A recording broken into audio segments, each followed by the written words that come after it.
शुभोदय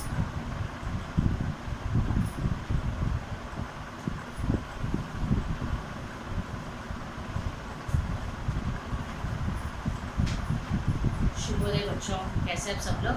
पिछले क्लास में हम अमरवाणी के अभिव्यक्ति सृजनात्मकता के प्रश्न पूरा कर लिए। बाकी प्रश्न आज देखेंगे। మనం నిన్నటి క్లాస్లో అభివ్యక్తి సృజనాత్మక అమరవాణి లెసన్లో అభివ్యక్తి సృజనాత్మకలో ఉన్న క్వశ్చన్ ఆన్సర్స్ చూస్తూ ఉన్నామమ్మా। సో రిమైనింగ్ చూద్దాము। చూడండి, तुलना कीजिए कबीर व वृंद के दोहे में क्या अंतर स्पष्ट होता है। కబీరు ఇంకా బృందు రాసిన దోహాస్లో ఏంటి డిఫరెన్స్ ఏంటో మనకి తెలియజేయండి అన్నారు। कबीर और वृंद दोनों के दोहे लिखे थे। सो कबीर वृंद వీళ్ళిద్దరూ కూడా दोहे రాయడం జరిగింది। इन दोनों के दोहे में निम्न अंतर है। సో ఇక్కడ కింద రాయబడిన వీళ్ళు రాసిన दोहेस లో డిఫరెన్సెస్ ఈ విధంగా ఉన్నాయి। చూడండి, कबीर के दोहे इनके दोहे धार्मिक सिद्धांतों के अनुरूप नीतिपरक है। ఈయన రాసిన కబీర్ దాస్ రాసిన దోహాలు ధార్మిక సిద్ధాంతం అంటే ధర్మానికి సంబంధించిన ధర్మానికి ఏవైతే సిద్ధాంతాలు ఉన్నాయో వాటితో అనుకూలంగా ఉండి వాటిలా ఉండి అవి నీతిపరంగా ఉన్నాయి, నీతికి సంబంధించి ఉన్నాయి। సో ఈ నెక్స్ట్ వృందు రాసినవి ఇన్కే దోహే లోక నీతి సే భరే హే। వీటి దోహెస్ అనేవి నీతికి సంబంధించి ఉన్నాయి। ईश्वर संबंधी विचारों पर आधारित है। ईश्वर के कबीर दास రాసిన దోహెస్ ఈశ్వర్ భగవంతునికి సంబంధించిన ఆలోచనల మీద ఆధారపడింది, అంటే భగవంతుడితో కూడిన ఆలోచనతో ఆధారపడి ఉన్నాయి। ఉక్తియోं का उपयोग अधिक हुआ है। ఇక్కడ ఉక్తియో అంటే మంచి విషయాలు, సూక్తుల్ని ఎక్కువగా ఉపయోగించడం జరిగింది రెండు దోహేలో। కబీర్ के दोहे रूढ़िवाद का खंडन मिलता है। ఆయన రూఢివాద్ అంటే భగవంతుడు లేడు అన్న మాటల్ని ఖండించడం జరిగింది। భక్తి భావనక ప్రధానత కమ్ హే। సో వృద్ధి రాసిన దోహంలో భక్తి భావన అనేది చాలా తక్కువగా, భక్తికి భగవంతుని మీద భక్తికి ఎక్కువ ఇంపార్టెన్స్ అనేది ఆయన దోహేస్ లో ఇవ్వలేదు। రహస్యవాది భావనాయ ప్రకట్ హోతీ హే। సో ఇక్కడ భగవంతుడు అంతర్యామి అని, రహస్యవాది అని అన్న భావాలు ఇక్కడ ఎక్కువగా కనిపిస్తూ ఉంటాయి। వృంద దోహేలో ఎక్కువగా స్పష్ట అంటే అన్ని కూడా క్లియర్ కట్ గా క్లారిటీగా చూపించడం జరుగుతుంది। నిరాకార భావనకి ఉపాసన నజర్ ఆती है। సో నిరాకార అంటే ఆకారం లేని భగవంతుని యొక్క పూజ అనేది ఎక్కువగా చూపించడం జరుగుతుంది। ఉపదేశయుక్త और ప్రభావశాలి వృంద దోహేస్లో ఉపదేశాలతో కూడి ఉన్న ప్రభావశాలి అంటే అందరి మీద ప్రభావం చూపించే విషయాల్ని చెప్పడం జరుగుతుంది। ఓకే అమ్మా, కుछ नीतियों के संबंधी नारे लिखिए। నీతికి సంబంధించిన స్లోగన్స్ రాయమన్నారు। చూడండి, సత్యమేవ జయతే అంటే సత్యమే ఎప్పుడు జయిస్తుంది। బడోంకి సేవా కరో పెద్దవాళ్ళకి సేవ చేయాలి। సదా సచ్ హీ బోలియే ఎప్పుడు కూడా నిజమే మాట్లాడాలి। నెక్స్ట్, స్త్రీయోं का आदर करो ఎప్పుడు కూడా స్త్రీలని గౌరవించాలి। సభీ జీవ జంతువుం సే ప్యార్ కరో ప్రతి ఒక్క జీవ జంతువుని ప్రేమించాలి। ఈమాన్దారీ జీవన్ బితాయియే అంటే హానెస్టీగా లైఫ్ ని బ్రతకాలి, హానెస్టీగా లైఫ్ ని జీవించాలి। ధర్మో రక్షిత ధర్మాన్ని మనం రక్షిస్తే ఆ ధర్మమే మనల్ని రక్షిస్తుంది। వృక్షో రక్షిత వృక్షాన్ని మనం రక్షిస్తే ఆ వృక్ష అనేవి ఆ చెట్లని మనం రక్షిస్తే ఆ చెట్లు మనల్ని రక్షిస్తాయి।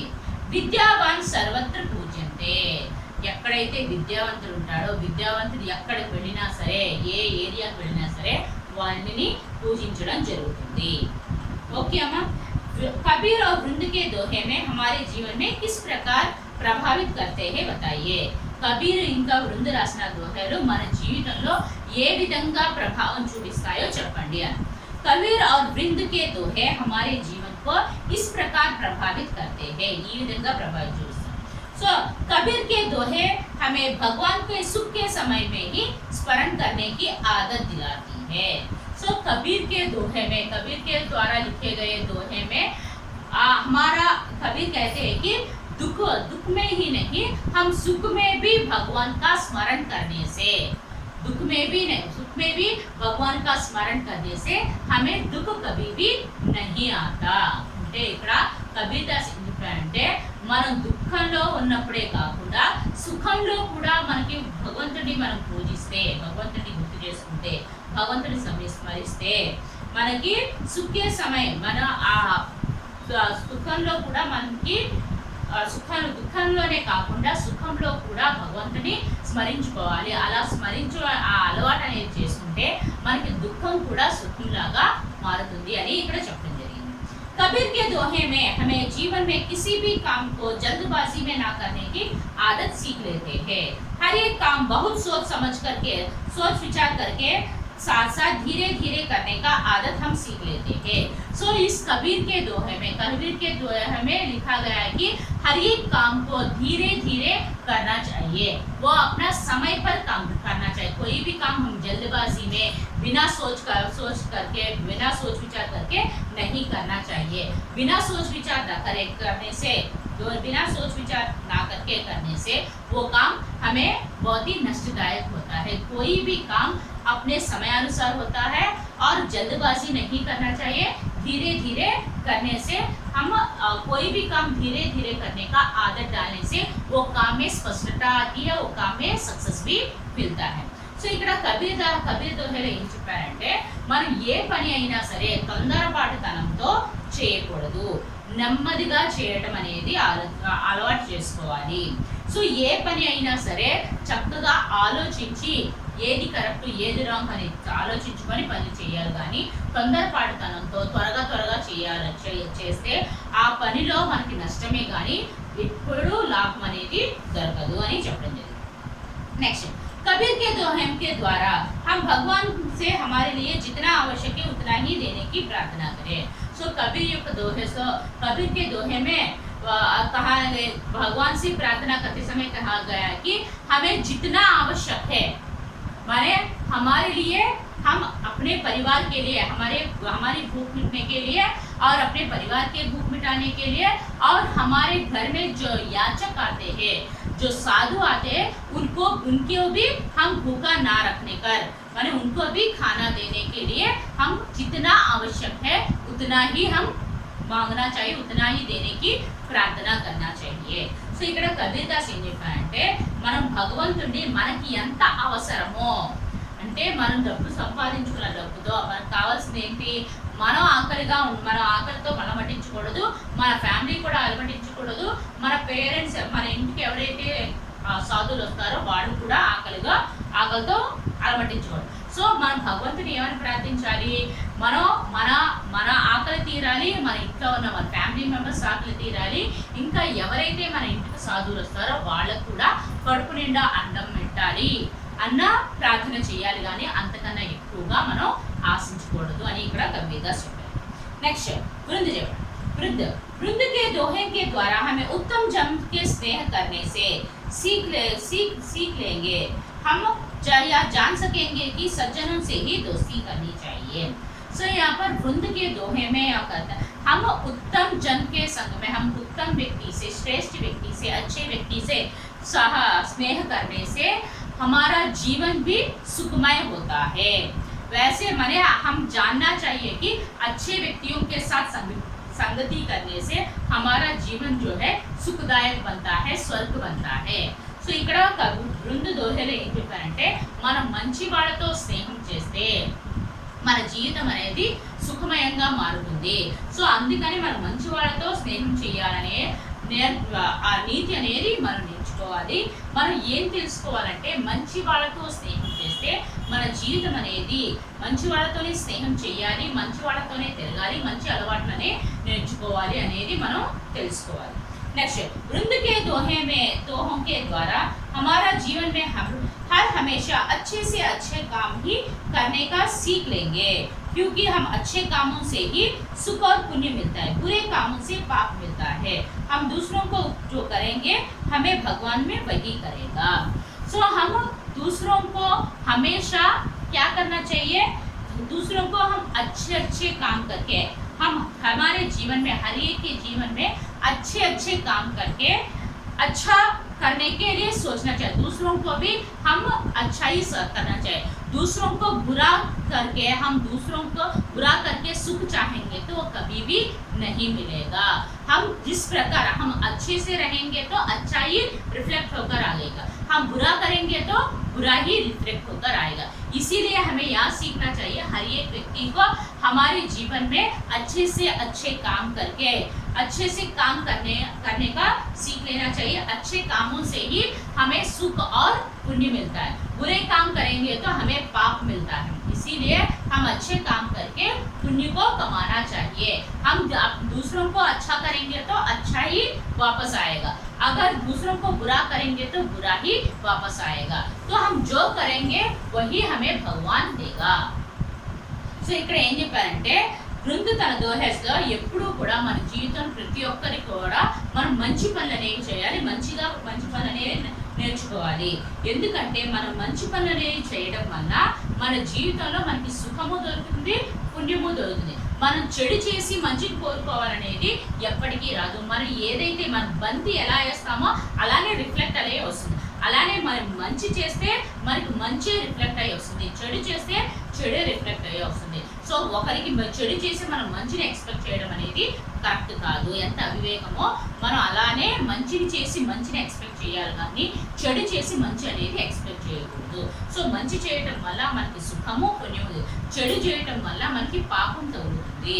సో అందుకనే మనం ఎలా అయితే చేస్తామో, మంచి చేస్తే మంచి భగవంతుడు ఇస్తాడు, చెడు చేస్తే చెడే भगवंतुడు ఇస్తాడు। वृंद के दोहे के द्वारा हमें निरंतर अभ्यास करने का आदत मिलता है। निरंतर अभ्यास से जड़मती छात्र भी बुद्धिमान बनता है। सो वृंद अपने दोहे में अभ्यास का महत्व के बारे में, अभ्यास करते रहने से मंद बुद्धि बालक भी जड़मती भी सुजान बन सकता है, माने बुद्धिमान बन सकता है।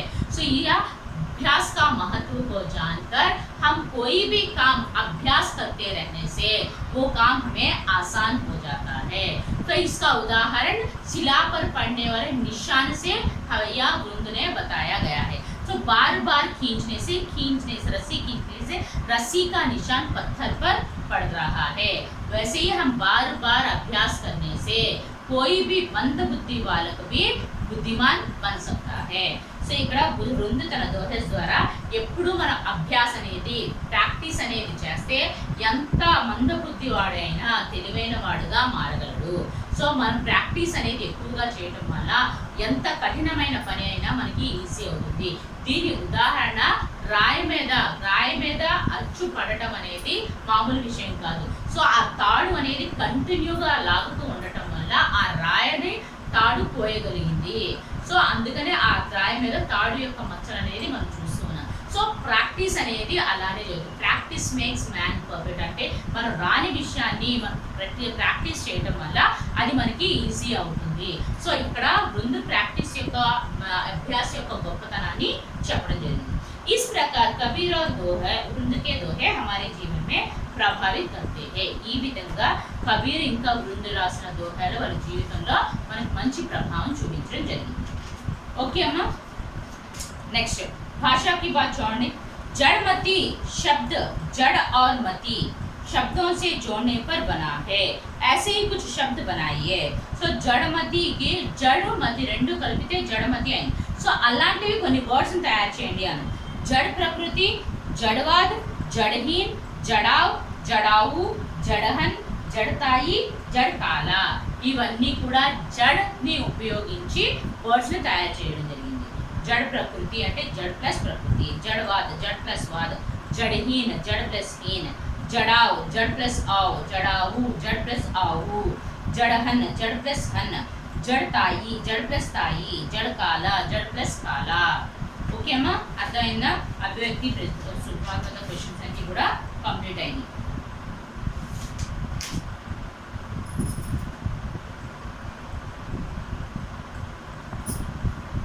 ఓకే అమ్మా, అర్థమైందా?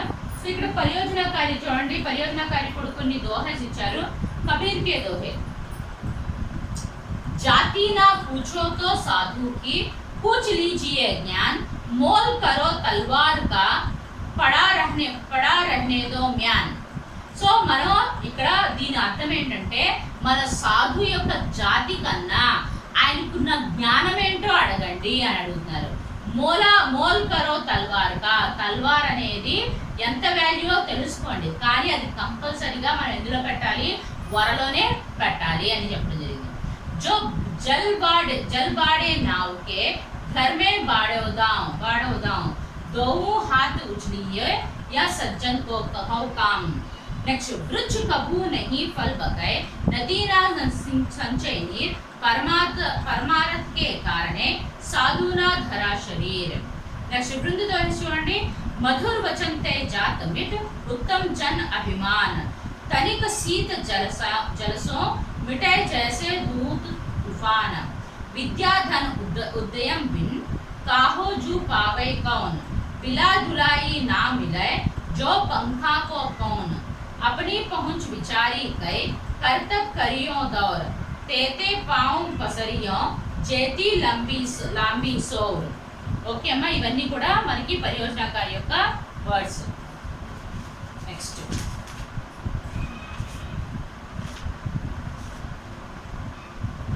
హోంవర్క్ చూడమ్మా.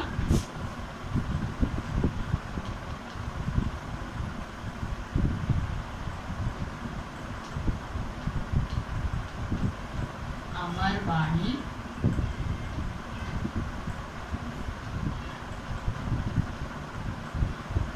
अर्धग्राह्यता प्रतिक्रिया